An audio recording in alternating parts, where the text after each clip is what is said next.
Hello everyone. तो कैसे हैं आप सब? आई होप कि आप बहुत ही अच्छे होंगे। आज की क्लास बहुत इंपॉर्टेंट होने वाली है, तो स्वागत है आप सभी का आपके अपने यूट्यूब चैनल बायोलॉजी अड्डा में। तो चलिए क्लास को देखते हैं और आज के क्लास में बहुत सारे इंपॉर्टेंट एमसीक्यू की बात करेंगे।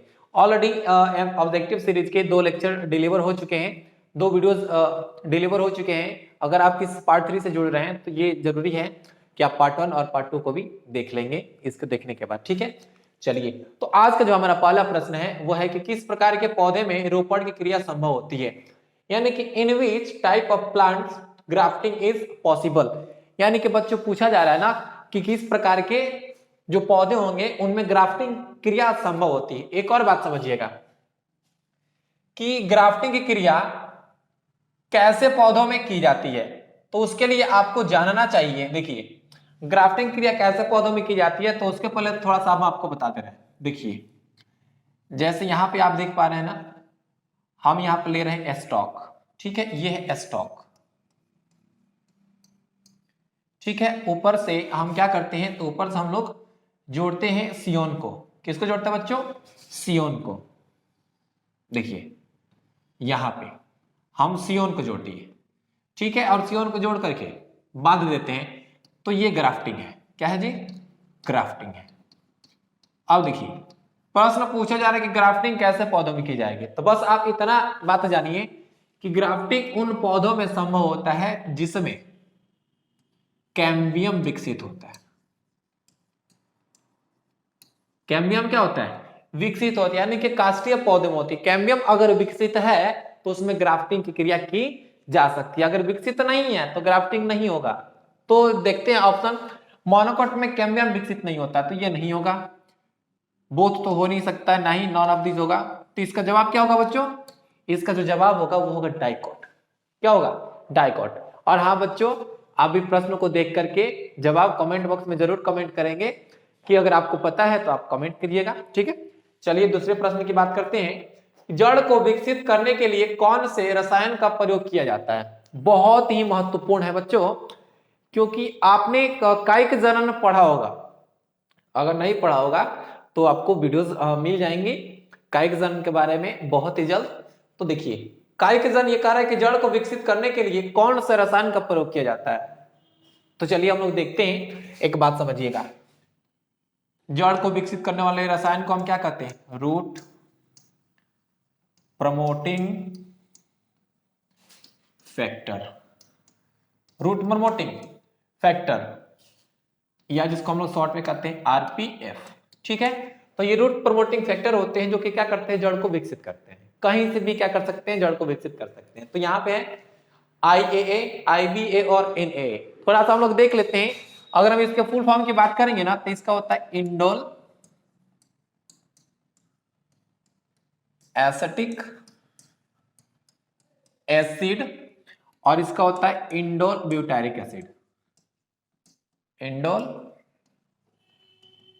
Butyric acid, indole butyric acid. तो बच्चों ये रूट को डेवलप करने वाले को क्या बोलते हैं? आरपीए बोलते हैं, ठीक है जी, ओके। इसका होता है नेफ्थेलिन, नेफ्थेलिन एसिटिक एसिड, एसिटिक एसिड और ऑल ऑफ दिस। तो बच्चों एक बात बताते हैं, ध्यान से समझने का प्रयास करेंगे।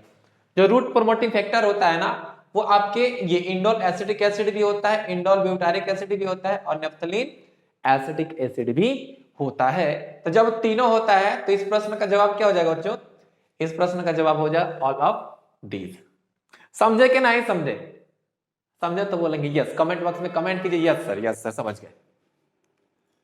अगला प्रश्न देखिए, किसे बंगाल का आतंक कहते हैं? Which one of this called, which is called terror of Bengal, which is called terror of Bengal.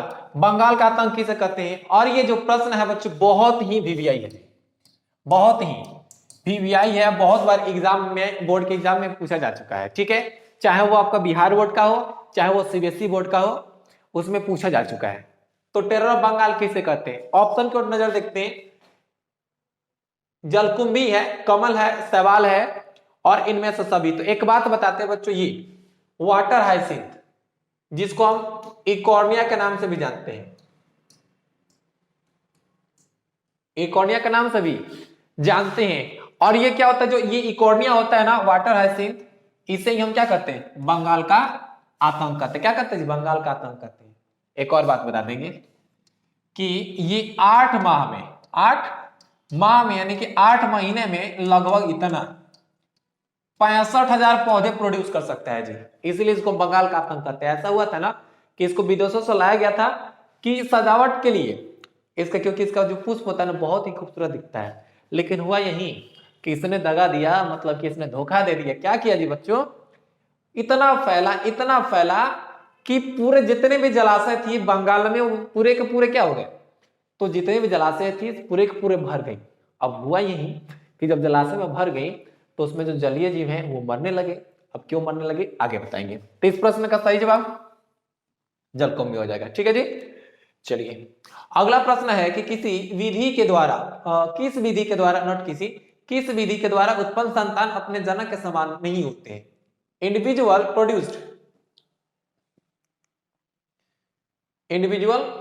Produced by which method is not similar to their parent, यानी कि किस प्रक्रिया में या किस विधि के द्वारा जो संतान उत्पन्न होंगे वो अपने जनक के समान होंगे ही नहीं, यानी कि क्लोन नहीं होंगे। तो एक बात समझिएगा, एसेक्सुअल में क्या उत्पन्न होते हैं जी, क्लोन उत्पन्न होते हैं। क्या उत्पन्न होते हैं जी, क्लोन उत्पन्न होते हैं, एक समान सिमिलर। अलैंगिक जनन नहीं होगा, अनिषेक जनन, लैंगिक अलैंगिक जनन का ही एक हिस्सा है, यह भी नहीं होगा। तो इसका जवाब क्या हो जाएगा बच्चों, बताइए, आप भी बताइए। इसका जवाब हो जाएगा सेक्सुअल रिप्रोडक्शन। अब अगर आपसे हम पूछें कि सेक्सुअल रिप्रोडक्शन में कौन सी क्रिया हो जाती है कि ये जो संतान है अपने जनक से डिफरेंट हो जाते हैं, तो अगर आपको पता है तो कमेंट बॉक्स में कमेंट जरूर कीजिए। अदरक में कायिक जनन किसके द्वारा होता है, चलिए बताइए। अदरक में कायिक जनन किसके द्वारा होता है, चलिए हम लोग देखते हैं थोड़ा सा कि अदरक दिखता कैसा है। देखिए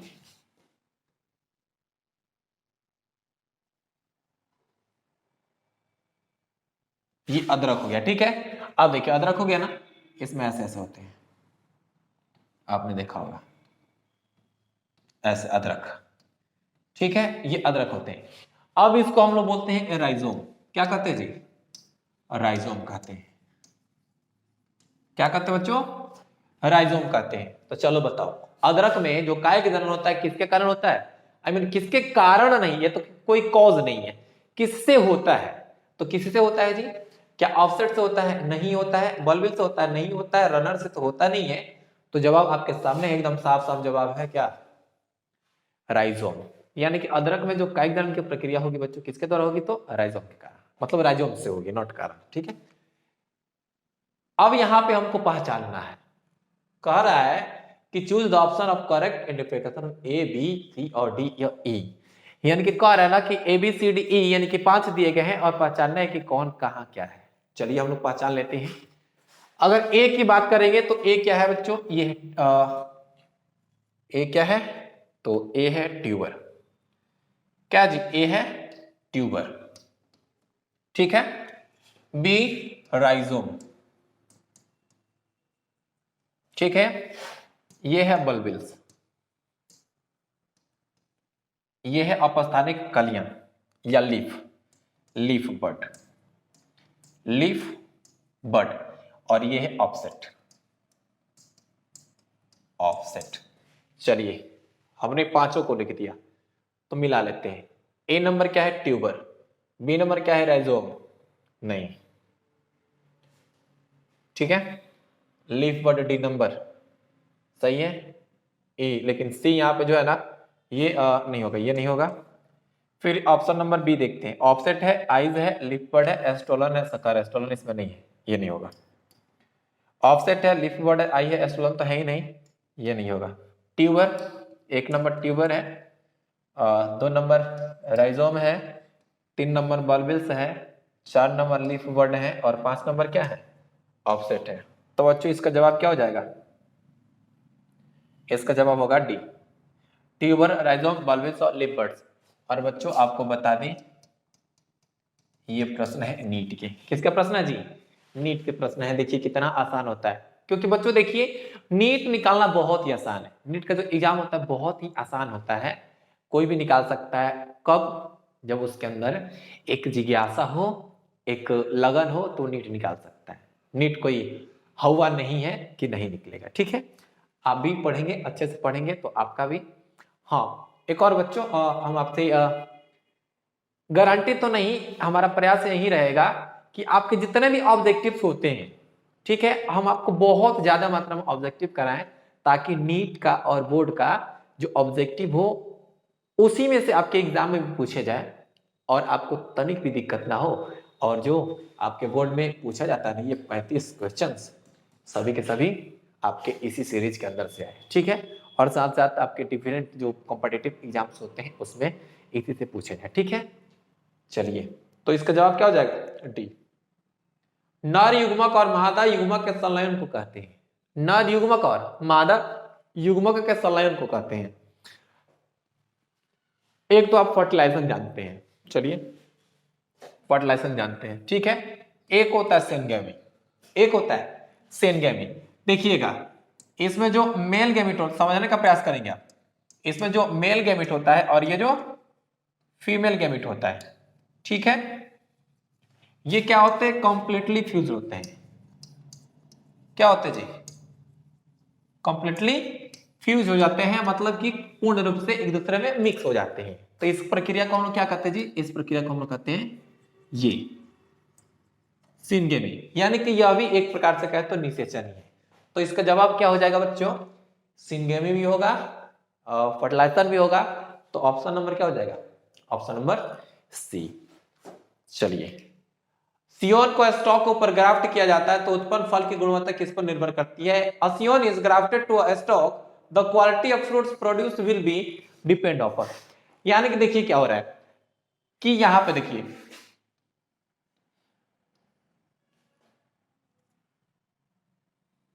समझने का प्रयास करेंगे आप। ये हो गया, ठीक है, स्टॉक लगा दिया गया है, ठीक है, ओके, स्टॉक हो गया, इसके ऊपर ये सियोन, ये स्टॉक, ये सियोन। एक बात समझिए, सियोन होता है सुपेरियर क्वालिटी का,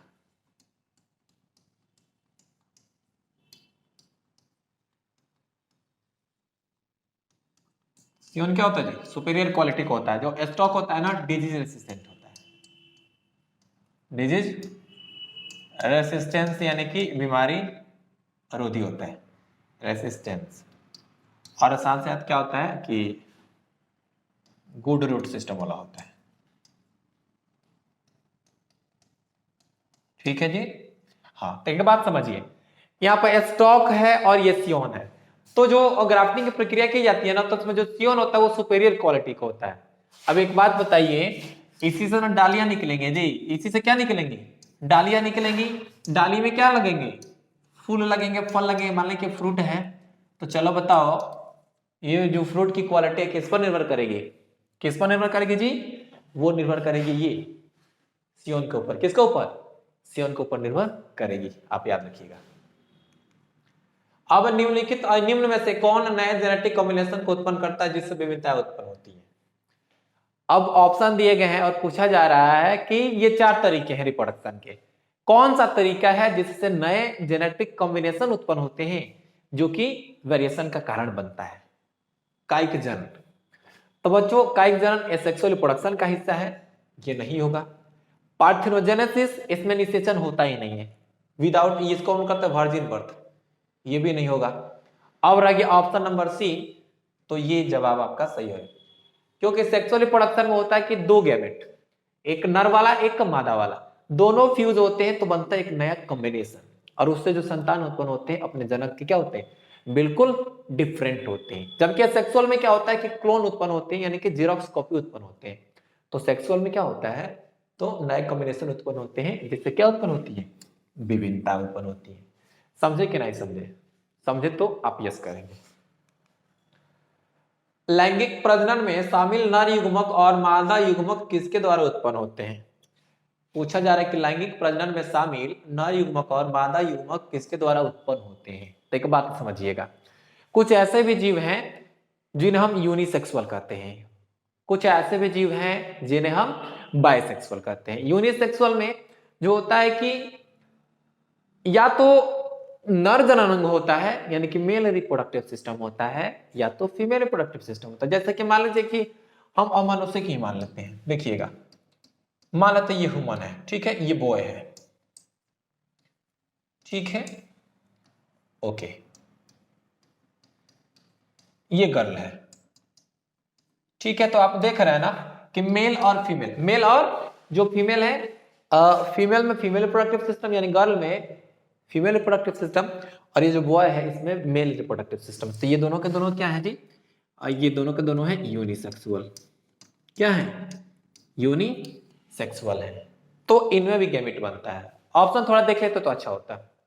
एक समान जीव से, फ्रॉम सिमिलर और ऑर्गेनिजम्स, फ्रॉम सिमिलर ऑर्गेनिजम्स, अलग अलग different individuals of opposite sex. जैसे कि देखिए ये डिफरेंट इंडिविजुअल्स हैं, अपोजिट सेक्स के हैं, मेल अलग है फीमेल अलग है, ठीक है। तो ये तो ऑप्शन होगा, ठीक है, ये ऑप्शन आपका सही है। फिर ऊपर वाला ऑप्शन को देखते हैं, तो एक समान जीव से, एक समान जीव से, जैसे कि कुछ बाइसेक्सुअल होते हैं ना, बाइसेक्सुअल,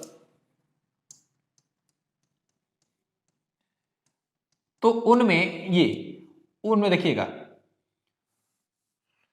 उनमें जो मेल गैमेट होता है और जो फीमेल गैमेट होता है वो सेम बॉडी से ही होता है। क्या होता है जी, सेम बॉडी से ही प्राप्त होते हैं।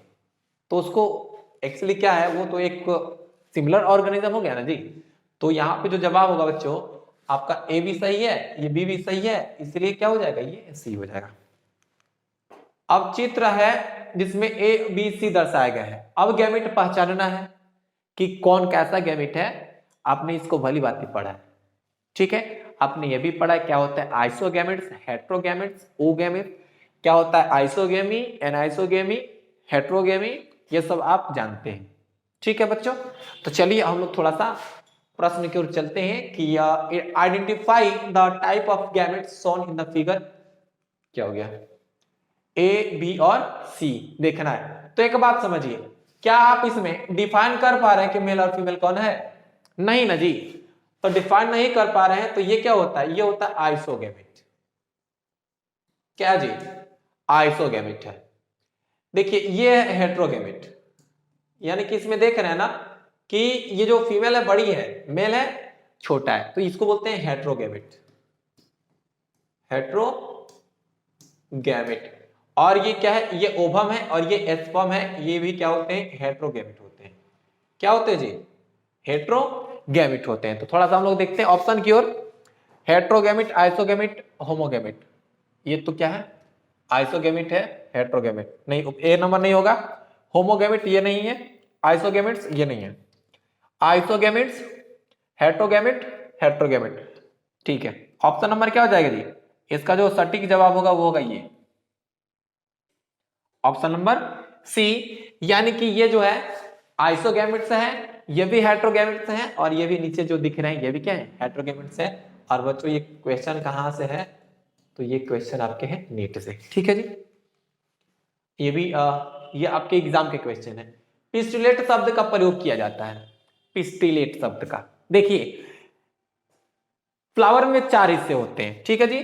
जैसे कि देखिएगा मालती फ्लावर हो गया, क्लियर है, ओके।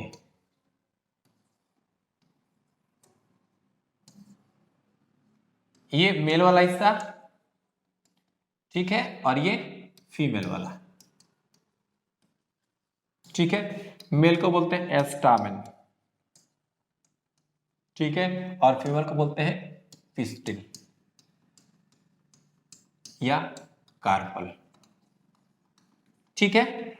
तो यहां पर समझने का प्रयास करेंगे, जब एक पुष्प है जिसमें केवल कार्पल है, आई मीन केवल पिस्टिल है, तो उसको हम लोग बोलते हैं पिस्टिलेट। क्या बोलते जी, पिस्टिलेट कहते हैं। और वैसा पुष्प है जिसमें केवल एस्टामिन है, उसको बोलेंगे एस्टामिनेट। क्या कहते हैं जी, एस्टामिनेट कहते हैं। क्या कहते हैं बच्चों, एस्टामिनेट कहते हैं। तो वही पूछा जा रहा है ना कि पिस्टिलेट शब्द का प्रयोग किसके लिए करते हैं, द्विलिंगी पुष्प के लिए नहीं, क्योंकि यहाँ पे हम एक लिंगी की बात कर रहे हैं, एक लिंगी स्त्री पुष्प के लिए, जी हाँ।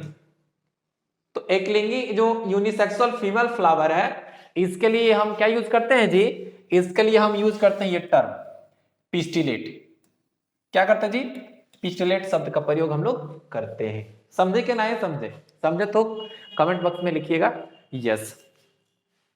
निम्न में से कौन अपने पूरे जीवन काल में एक ही बार पुष्प उत्पन्न करता है? देखें कि मैंगो हर साल आता है, ये पपाया भी हर साल आप देखते हैं, जैकफ्रूट भी देखते हैं, लेकिन बांस जो होता है ना, वो क्या करता है? देखिए इसमें हर साल क्या आते हैं? फूल खिलते हैं। तो ये नहीं होगा, आपका जवाब क्या हो जाएगा? बैम्बू हो जाएगा। और आपको बता दें कि ये अपने पूरे जीवन काल में लगभग ये 50 से 100 वर्ष में एक बार, 50 से 100 वर्ष में एक बार क्या करता है? तो इसमें फूल लगते हैं और इसकी मृत्यु हो जाती है।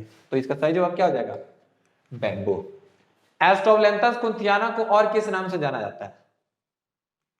तो बच्चों एस्ट्रोबलेंथस कुंथियाना को हम कहते हैं नीला कुरेंजी। क्या कहते हैं जी? नीला कुरेंजी। एक और बात समझिएगा नीला कुरेंजी के बारे में कि इसमें 12 वर्ष पर फूल लगते हैं। इसमें 12 वर्ष पर क्या लगते हैं? एक बार। 12 वर्ष में एक बार इसमें पुष्प लगते हैं और ये आपके एग्जाम में पूछा जा चुका है, इसलिए ये भी क्या है? इंपॉर्टेंट है। अब निम्नलिखित में कौन 12 वर्ष में एक बार? अभी हमने बताया ना, नीला कुरेंजी। ठीक है जी। समयुग्मक आइसोगैमेट्स के उदाहरण है मेढक, मेल और फीमेल अलग होते हैं, फ्यूकस में भी होते हैं और बर्ड में भी मेल और फीमेल अलग होते हैं। लेकिन जो क्लेडोफोरा होता है ना, क्लेडोफोरा में जैसा कि आपने जो डायग्राम देखा था वो क्लेडोफोरा था, तो यहाँ पे जो है ना कि क्लेडोफोरा है तो उसमें आइसोगैमेट्स पाए जाते हैं। तो जवाब क्या हो जाएगा? ये क्लेडोफोरा, आप याद रखिएगा। फिर प्रश्न के निम्नांकित में से कौन सा समस्यात्मक जलीय घास है? यानी कि इसमें से कौन है? हाँ, एक और बात, ट्रापा का नाम सुना आपने? हम लोग खाते हैं ना पानी फल, वो ट्रापा बोलते हैं उसको। ठीक है, जलकुंभी है, ट्रापा है, एजोला है, वोल्फिया है। तो बच्चों देखिएगा इसका जवाब क्या होगा? जलकुंभी होगा। अब समस्या क्यों है? तो ये करते क्या है देखिएगा, रूखे जल से ऑक्सीजन खींच लेता है, रूखे जल से ऑक्सीजन को खींच लेता है। और जब खींच लेता है तो उसमें उपस्थित जो क्या है, मछलियां हैं, क्या मर जाती हैं। इसलिए क्या होता है? ये समस्यात्मक जलीय घास है। क्लियर? समझे कि नहीं समझे? आई होप कि आप समझ गए। अब देखिए डायग्राम दिया गया है और कहा जा रहा है कि इसमें से पहचानिए कि कौन कौन सी संरचना है। तो ये मान लेते हैं अदरक है। क्या जी? अदरक है। तो अदरक में क्या होता है? अपस्थानिक की कलियां होती हैं क्या? नहीं, नोड होते हैं जी, बिल्कुल नोड होते हैं, क्योंकि अदरक क्या होता है? ये तना ना है जी, तो इसमें नोड होता है। तो एक से क्या हो जाएगा? नोड हो जाएगा। और ये जो वाई है इसमें देखिएगा, ये जो संरचना है ना, इसको हम बोलते हैं एडवेंटिशियस बड।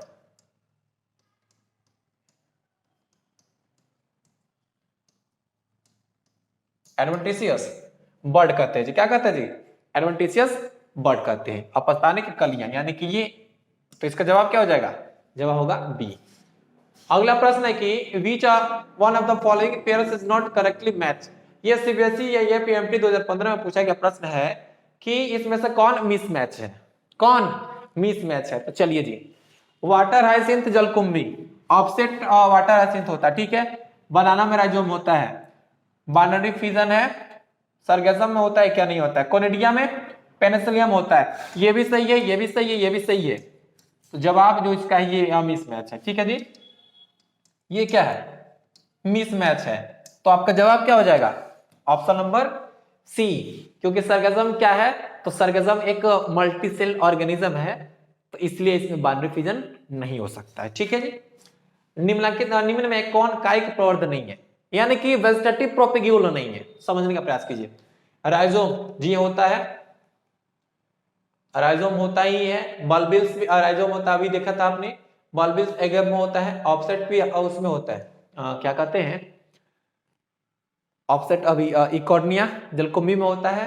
फिर ये एंथ्रोजोइड्स एक्चुअली ये एस्पर्म होते हैं। क्या होते हैं बच्चों? इनको हम लोग एस्पर्म कहते हैं। तो ये एस्पर्म नहीं है इसमें, तो ये वेजिटेटिव प्रोपेग्यूल्स नहीं होते हैं। तो जवाब क्या हो जाएगा? ये डी हो जाएगा।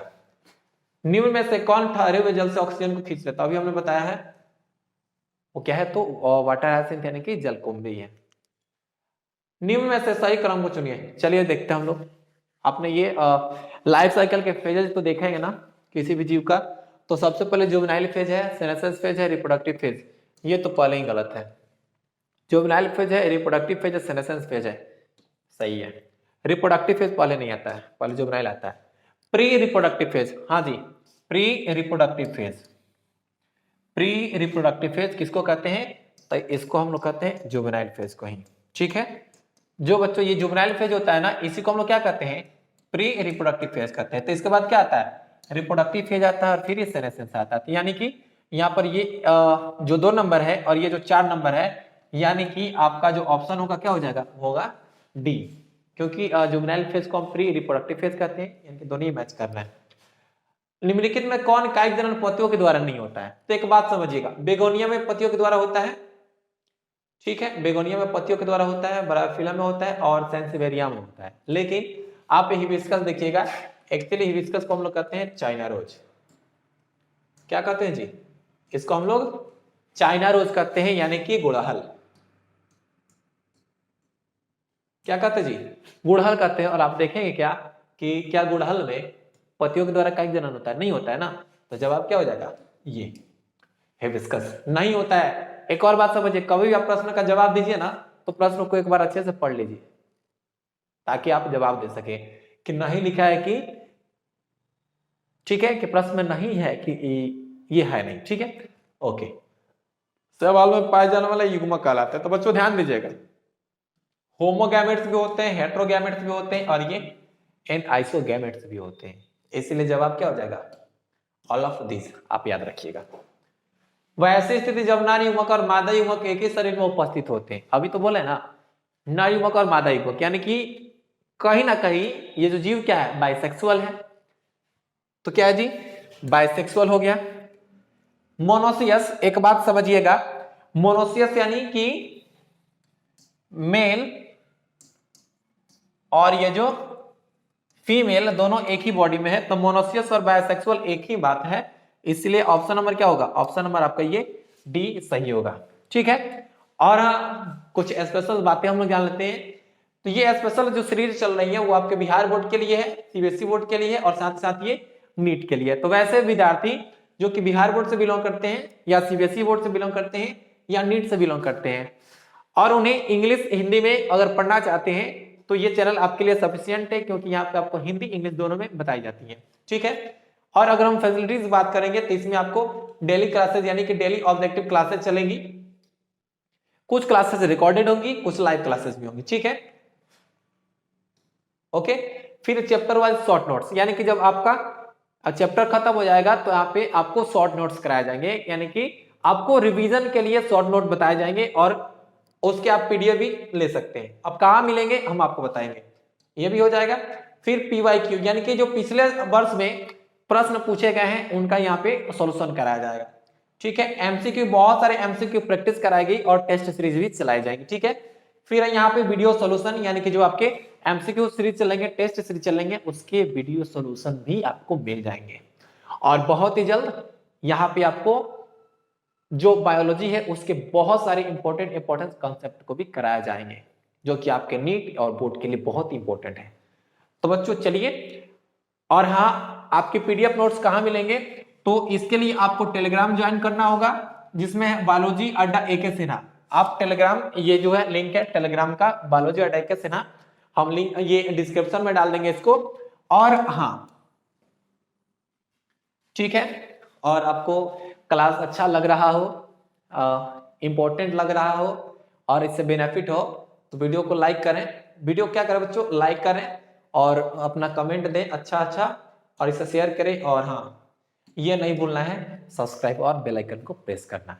तो चलिए क्लास को एक प्यारे से मोटिवेशन से हम लोग खत्म करते हैं कि तेरी किस्मत तेरी मेहनत से ही बन पाएगी। यानी कि बच्चों, आपकी किस्मत आपके मेहनत पे ही डिपेंड करती है। आप हाथ में हाथ धरे रहेंगे तो आपकी किस्मत नहीं बनेगी। किस्मत को कोसना नहीं है कि तेरी किस्मत, समझिए, तेरी किस्मत तेरी मेहनत से ही बन पाएगी, तेरी सफलता तेरी पढ़ाई से ही जानी जाएगी। तो बच्चों एकदम मन लगा के पढ़िए और हौसला बनाए रखिए कि आपका एग्जाम अच्छा ही होगा। तो चलिए मिलते हैं हम लोग नेक्स्ट वीडियो में, तब तक के लिए बेस्ट ऑफ लक। और हम लोग पार्ट जो 4 लेके आएंगे उसमें बहुत सारे इंपॉर्टेंट एमसीक्यू की बात करेंगे और साथ साथ हम लोग नीट के भी क्वेश्चंस यहाँ पे करने वाले हैं। चलिए मिलते हैं नेक्स्ट वीडियो में, बेस्ट ऑफ लक।